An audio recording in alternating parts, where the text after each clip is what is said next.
وَيَتَكَلَّمُونَ بِأَلْسِنَتِنَا، ہماری زبان بولیں گے، وعظ، تقریر، نصیحت، ہر بات میں حدیث کا حوالہ، قرآن کا حوالہ۔ قال رسول اللہ صلی اللہ علیہ وسلم، قال اللہ تعالی فی القرآن، یعنی قرآن و حدیث کی بات بولیں گے، قرآن و حدیث کی زبان بولیں گے، لیکن ہوں گے گمراہ کرنے والے۔ دیکھیے کتنی واضح پیشین گوئی کی حضور صلی اللہ علیہ وسلم۔ امیر کے بغیر اتحاد پیدا نہیں ہو سکتا، ایکتا پیدا نہیں ہو سکتی ہے، انتشار ہوگا۔ اس لیے آپ دیکھیے ابھی جو لوگ آئے نا حکومت میں، سیاہ پگڑی والے، امارت اسلامیہ، ایک امیر کے تحت چلیں گے، بس انہوں نے کہہ دیا گیٹ پہ کھڑے ہو جاؤ، سب گیٹ پہ کھڑے ہیں، انتظار کر رہے ہیں اندر گھسنے کا، وہ جو کہہ دیں گے بس وہی آخر۔ اسی سے اتحاد آئے گا، اسی سے قوت پیدا ہوگی، اسی سے دشمن پر جو ہے خلافت اسلامیہ زمانہ ہو گیا، ٹوٹ گئی ہے۔ اب واپس جو لوگ اس کو لانے کی کوشش کر رہے ہیں وہ صحیح ہیں، وہ حق پر ہیں، کیونکہ خلافت ہوگی تو امیر ہوگا تو دہشت طاری ہوگی، دشمنوں پر رعب طاری ہوگا، اس لیے سب بلبلا رہے ہیں، پریشان ہو رہے ہیں۔ وعنہ قال کان الناس یسألون رسول اللہ صلی اللہ علیہ وسلم عن الخیر وکنت اسأل عن الشر مخافۃ ان یدرکنی قال قلت یا رسول اللہ انا كنا فی جاہلیۃ وشر فجاءنا اللہ بهذا الخیر فهل بعد هذا الخیر من شر قال نعم قلت وهل بعد ذلك الشر من خیر قال نعم وفيه دخن قلت وما دخنه قال قوم یستنون بغیر سنتی ویہدون بغیر ہدی، اور ہدیتی بھی ہے، تعرف منہم وتنکر قلت فهل بعد ذلك الخیر من شر قال نعم دعاة على ابواب جہنم من اجابهم الی قذفوه فیها قلت یا رسول اللہ صفهم لنا قال هم من جلدتنا ويتكلمون بألسنتنا قلت فما تأمرني ان ادرکنی ذلك قال تلزم جماعة المسلمین وامامهم قلت فإن لم يكن لهم جماعة ولا امام قال فاعتزل تلك الفرق كلها ولو ان تعض بأصل الشجرة حتى يدركك الموت وانت على ذلك متفق علیہ۔ بخاری و مسلم دونوں نے اس کو روایت کیا ہے۔ وفي رواية لمسلم قال يكون بعدي أئمة لا يهتدون بهداي ولا يستنون بسنتي وسيقوم فيهم رجال قلوبهم قلوب الشياطين في جثمان إنس قال حذيفة قلت كيف أصنع يا رسول الله إن أدركت ذلك قال تسمع وتطيع الأمير وإن ضرب ظهرك وأخذ مالك فاسمع وأطع۔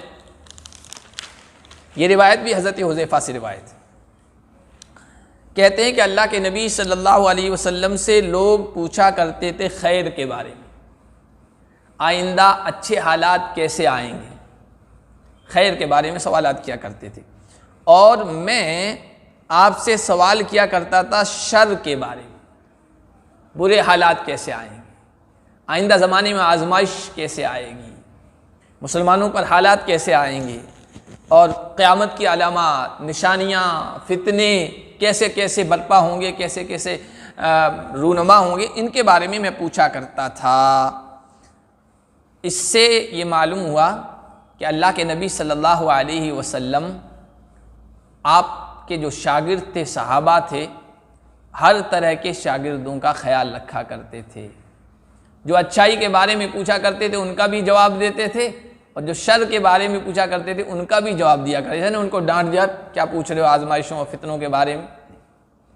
تو حضرت حذیفہ کہتے ہیں میں قرید کر حضور سے شر کے بارے میں پوچھتا تھا، برے حالات کون کون سے آئیں گے، اس لیے کہ فتنوں کے بارے میں جب پتہ ہوگا نا کہ یہ فتنہ ہے، یہ آزمائش ہے، اور یہ نبی پاک صلی اللہ علیہ وسلم نے پیشین گوئی کی ہے، تو آدمی بچنے کی کوشش کرے گا۔ اور اصول ہے کہ دفع الضرر اہم من جلب النفع، ضرر نقصان کو ہٹانا، دور کرنا، نقصان سے بچنا، یہ نفع حاصل کرنے سے بہتر ہے۔ نقصان سے بچنا یہ زیادہ اچھا ہے نفع حاصل کرنے سے۔ تو خیر تو یہ نفع حاصل کیا جا رہا ہے، اور شر کے بارے میں پوچھنا یہ گویا نقصان سے بچنے کی تدبیر کی جا رہی ہے۔ مخافۃ ان یدرکنی، میں کیوں شر کے بارے میں پوچھتا تھا، فتنوں کے بارے میں، برے حالات کے بارے میں، اس اندیشے سے کہ کہیں وہ مجھے نہ پالیں، کہیں میں ان میں مبتلا نہ ہو جاؤں۔ کہتے ہیں میں نے کہا یا رسول اللہ انا کنا فی جاہلیت و شر، ہم جاہلیت میں تھے اور شر میں تھے۔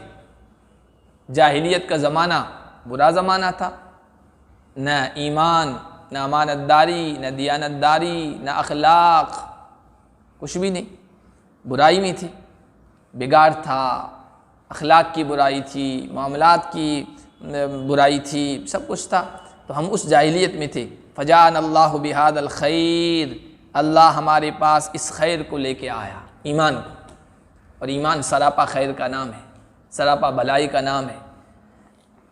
فہل بعد هذا الخیر من شر، کیا اس خیر کے بعد شر، برے حالات آئیں گے؟ حضور نے کہا ہاں۔ دیکھیے، اس خیر کے بعد شر آئے گا، اس کا یہ مطلب نہیں ہے کہ وہ پرانی والی جاہلیت مکمل طور پر لوٹ کے آ جائے گی، ایسا نہیں ہو۔ ہاں، جاہلیت کے کچھ اثرات باقی رہیں گے یا دوبارہ لوٹ کر آ جائیں گے، شر سے مراد یہ ہے آنے سے۔ میں نے کہا وَهَلْ بَعْدَ ذَلِكَ الشَّرِّ مِنْ خَيْرٍ، کیا اس شر کے بعد خیر آئے گا؟ قال نعم، آپ صلی اللہ علیہ وسلم نے کہا ہاں۔ دیکھیے، پہلا جاہلیت شر تھا، اللہ تعالیٰ ایمان کا خوشگوار ماحول لے آیا، پھر اس خیر خوشگوار ماحول کے بعد حضور نے کہا پھر شر آئے گا۔ یہ کون سا شر ہے؟ تو علماء کرام نے، شارحین نے یہ بیان کیا، وضاحت کی کہ یہ شر سے مراد حضرت عثمان رضی اللہ تعالی عنہ کی شہادت کے بعد امت پر جو حالات آئے ہیں، انتشار کے، اختلاف کے، نزاع و قتال کے، باہمی خانہ جنگیوں کے، کہ اس کے بعد پھر مسلمانوں کے حالات سدھرے نہیں، پٹری پر واپس نہیں لوٹ پائے، یہ شر مراد ہے۔ مقتل عثمان کے بعد جو پھوٹ پڑی ہے اور برے حالات آئے، شر سے مراد وہ ہے۔ تو پھر میں نے پوچھا اس شر کے بعد بہتری آئے گی، مسلمانوں کے آپس کے تعلقات بہتر ہوں گے؟ تو کہا کہ نعم، ہاں ہو جائیں گے۔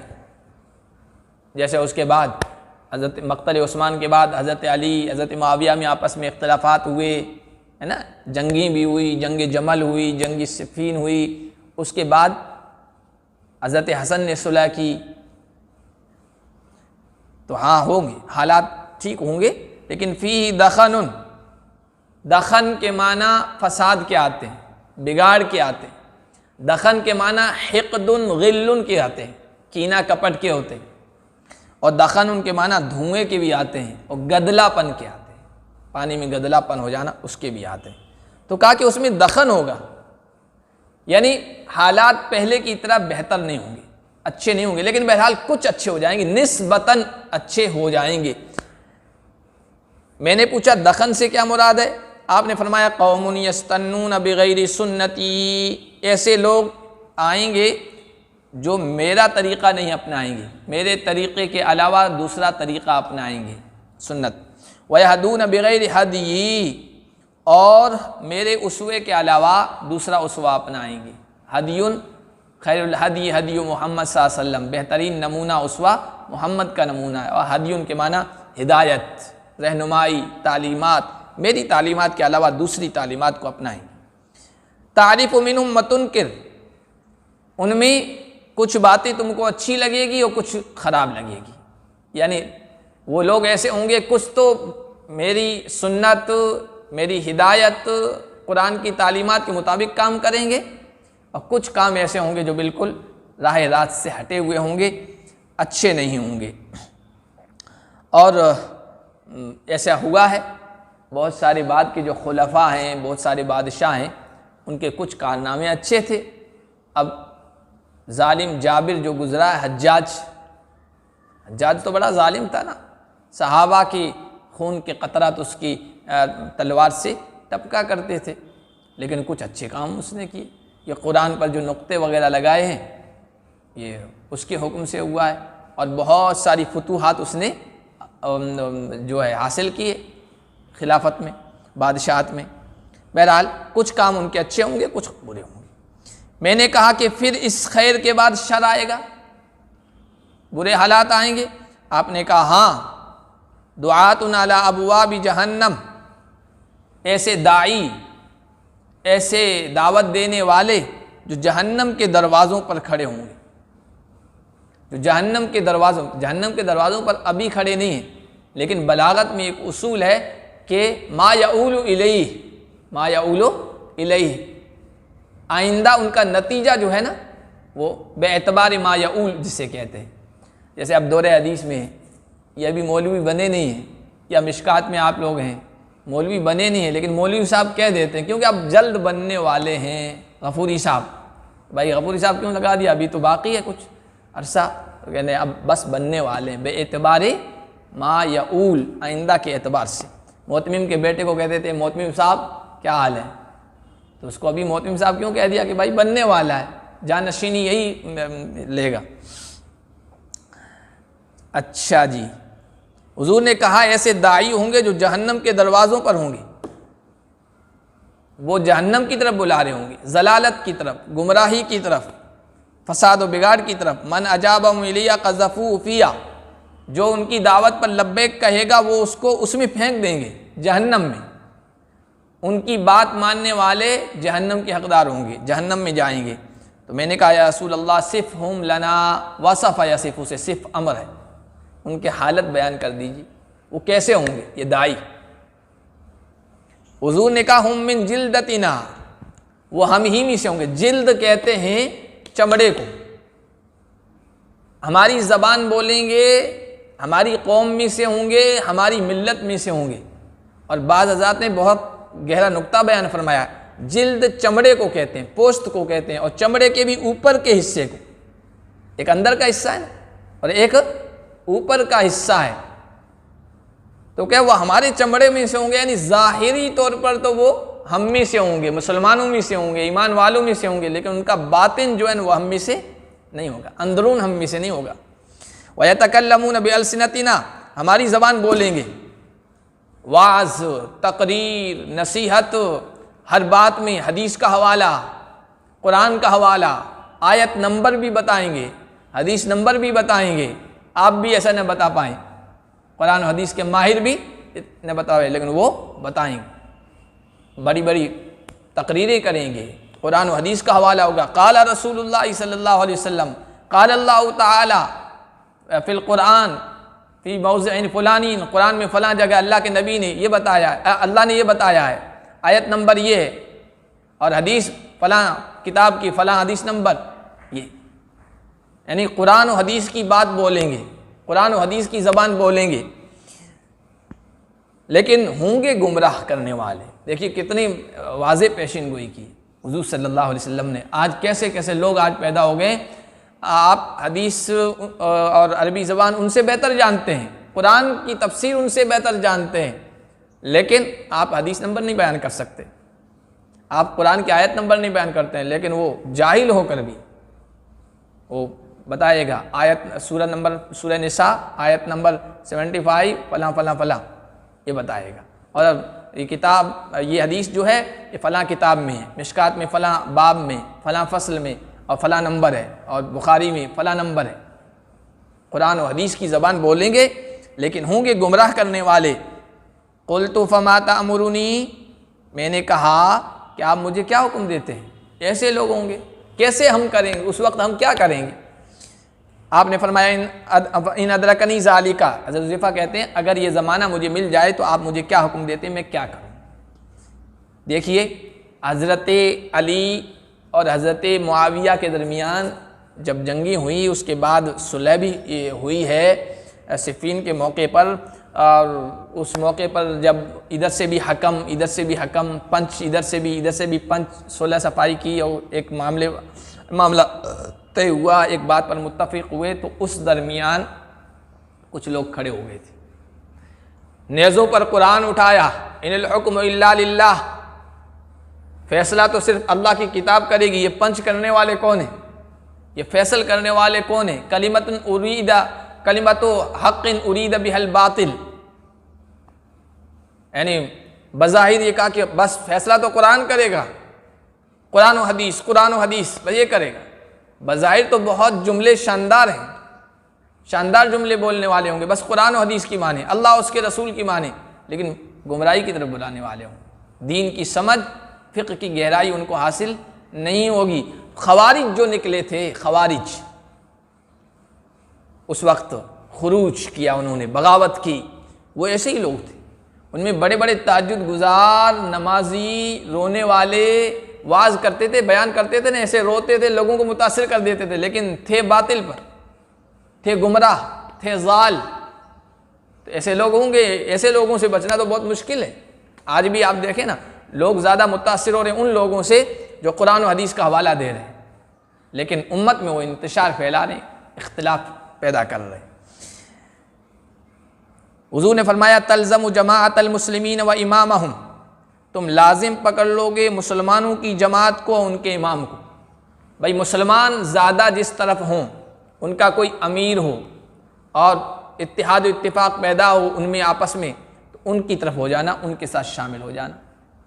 بعض حضرات نے دیکھا جماعت المسلمین سے مراد یہاں صحابہ ہیں، لیکن حضور کی تعلیم تو قیامت تک کے انسانوں کے لیے ہے۔ تو جماعت المسلمین سے بہت سارے قدیم حضرات نے بھی کہا کہ جماعت العلماء۔ ایسے موقع پر جب تمہیں سمجھ میں نہیں آ رہا ہے اور لوگ قرآن و حدیث کے نام پر گمراہ کر رہے ہوں، تو علماء کی جماعت کو کیا کرنا؟ لازم پکڑنا۔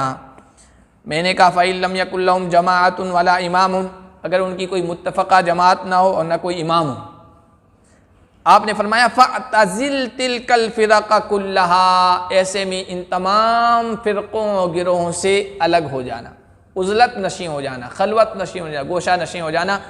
بھائی تم سب کو نہیں مانتا، بس میں اپنے اعتبار سے دین کو سمجھنے کی کوشش کروں گا، اللہ تعالیٰ مجھے صحیح ہدایت دے۔ ان فرقوں میں، گمراہ فرقوں میں مت ہونا ہے۔ وَلَوْ أَن تَعَضَّ بِأَصْلِ شَجَرَةٍ، اگرچہ تم ہی درخت کا تنا مضبوطی سے پکڑنے کی ضرورت پڑے، اگرچہ تمہیں کتنی ہی مشقت اٹھانی کیوں نہ پڑے، اگرچہ تمہیں مشکلات کا کتنا ہی سامنا کیوں نہ کرنا پڑے، الگ ہو جانا۔